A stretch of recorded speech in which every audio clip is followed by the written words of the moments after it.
Hello, this is My Educational Vision. This is Christy Oborny, and this is for Strategic Leadership.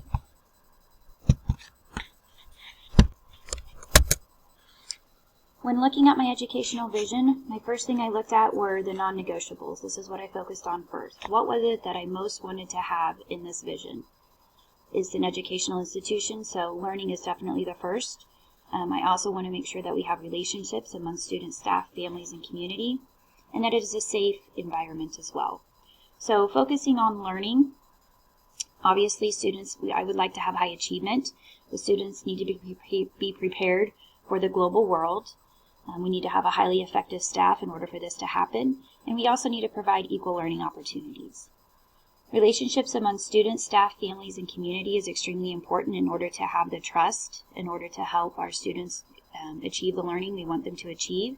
And in order to do that, communication is key to help building these relationships. And the environment also needs to be emotionally and physically safe. Some of the data that I would need in order to look at would be, first of all, focusing on the safe environment. I would look at a needs assessment on our buildings, not only for the safety, but also security needs we might have. Update the need for technology. Look at those different updates we might need there. And also look towards future growth, because we're not creating this just for now, we're creating this for the future. As well as looking at behavioral data, things like the number of office referrals, positive referrals that staff makes for students, ISS and OSS data, that's in-school suspension and out-of-school suspension data. And FastBridge has a behavior component to it. Look at that type of screening and the data that we get from there.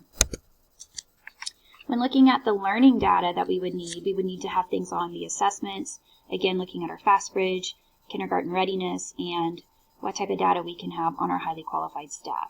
So for assessment data, looking at things like state assessments or district assessments that we give to show growth and trends. Our FastBridge information, we use that for progress monitoring, and our MTSS, or multi-tiered system of support, looking at that type of data. Looking at our kindergarten readiness screenings and where our students coming into the district from pre-K programs and children who are not attending pre-K programs, where they are academically and behaviorally. And our highly qualified staff, things that we would look for there, some data we would need, or who has what types of endorsements, who has advanced degrees, the years of experience. Those are all types of things that we could collect on data for that. When looking at relationships, some data that we can look at is our ACEs scores. ACEs stands for Adverse Childhood Experiences, and that helps us know the number of and look at our at-risk students and families. And we also do parent and community surveys and gather the data on that and analyze that. And also look at our parent involvement in our school activities and events that we've had, and just look at that type of data and what type of information that can give us.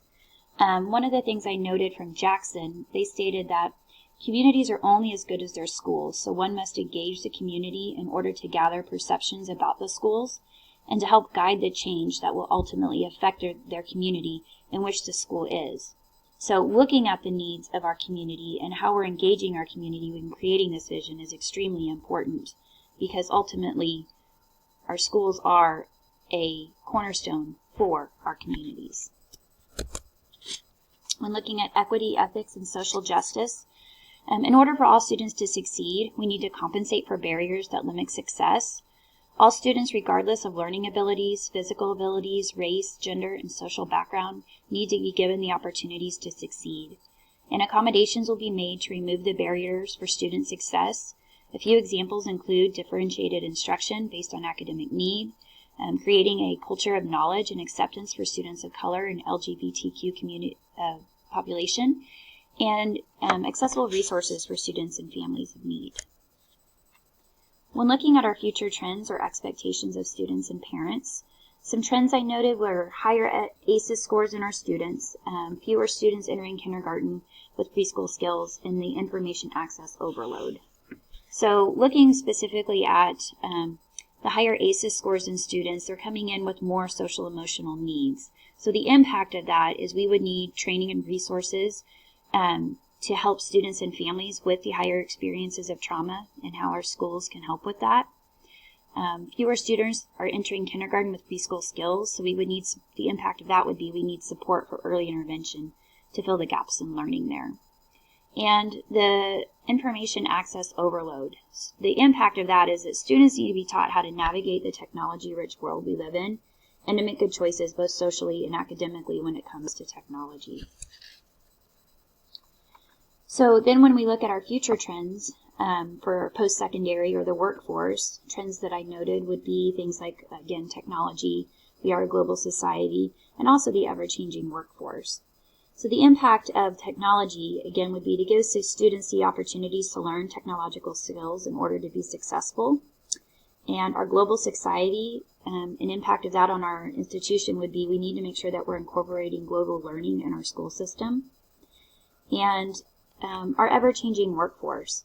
The impact of that would be give students the skills to be adaptable and have the knowledge base to do the jobs that haven't even been created yet.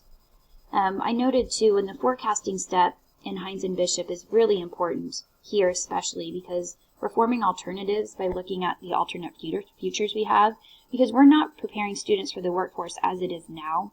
We're preparing them for the workforce of as it will be.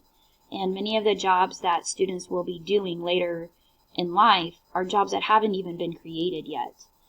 So not only focusing on our internal institutional values, as described by Goldman and Salem, but also really thinking about those external motivations as well for our values. And we have those internal institutional values, but here we really need to look at those external, as this is the world our students will be a part of after they leave our district. So all of these things are what would lead me up to this educational vision. So our vision is to promote a safe learning environment for all students where relationships are fostered to achieve success. And then here are my references.